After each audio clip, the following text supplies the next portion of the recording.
take the front wheel and fender and put it onto the Springer fork.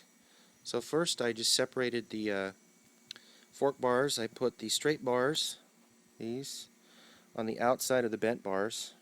Here's the bent bar. So you can see it's on the outside, and the other one is on the outside. That'll just make it easier when we're putting this all together.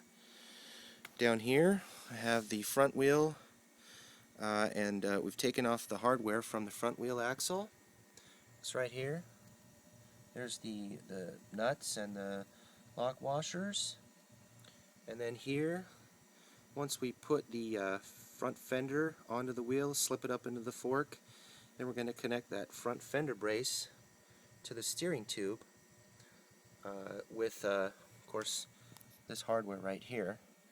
So this piece, front fender bracket, will attach to the fork steering wheel here in the back, right here. Okay.